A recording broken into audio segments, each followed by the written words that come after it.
बिस्मिल्लाहिर्रहमानिर्रहीम अस्सलाम वालेकुम वेलकम तुहद बेक लट सान यूट्यूब चैनल पे ये नाव कुक विद अमरीन सन अजिच रेसिपी मंज हाक तो माज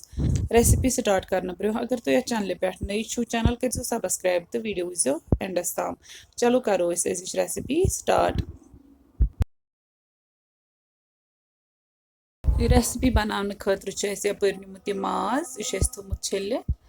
तो बेस यपर निमुत यह नौ रुहन फल 2-5 थमित कतरत बे यपर मंजे निम तम कतरत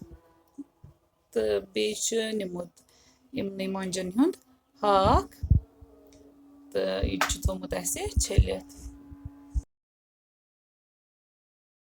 वन न्यू यपर यह प्रेशर कुकरस मज मस्टर्ड ऑयल तो वन युथु गरम गस तो अत मज करो हाक मज गो फ्राई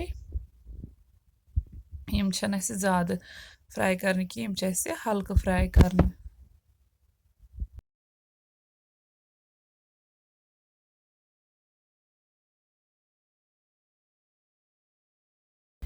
यम हल्का फ्राई करने यम जालित षुन्ने कह तो अम पत युथु यम फ्राई गसन तो अत मज त्रो वन माज युस छिलित थोमुत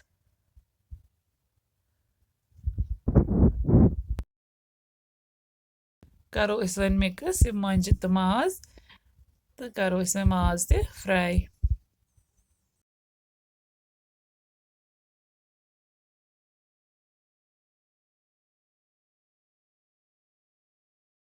माज गो ये फ्राई अत गो कलर चेंज ये त्रो वन मसाल बड़ल दालचीन बदियन पाउडर मर्चवांगन चमच 1-2 नून चमच 1 तो लिद्र चमच 2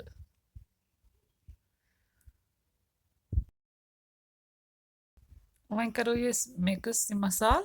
तो करो ये फ्राई 2-4 सेकंड तम अम पे त्रोस थोड़ा सा आब तो बे त्रो अत मज यह रुहन तो वन तोताम यह फ्राई कर योताम यह आब इस त्रो यह ग ड्राई तो तेल नेर अलग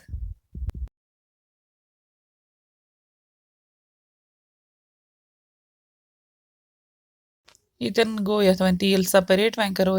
त्रो अत मज लगभग आब लीटर ओड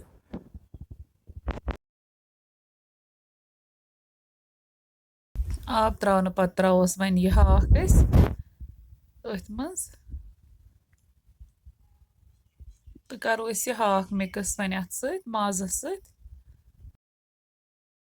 मिक्स करने पत करो वन वेट योताम अत ग्रैक 2-5 यन अत थो तम ढक्कन कह अत दिमो इथे गो ग्रैक 2-5 यह ग्रैकान ये वन थो पे यह हाक वन वोथमुत बोन कुन तो वन थो पे ढक्कन बंद तो दिमो अत 2-5 विसल ताकि यह ग सॉफ्ट माज तो हाक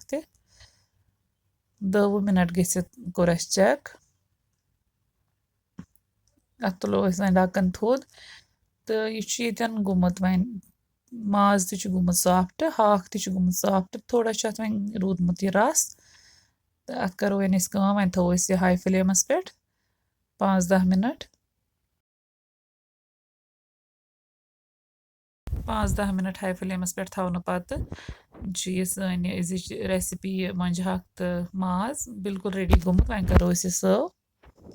तुम अगर सन रेसिपी पसंद आम वीडियो कर लाइक तो शेयर बे दीजो पन फीडबैक कमेंट सेक्शनस मज रेसिपी कर जरूर ट्राई अल्लाह हाफिज।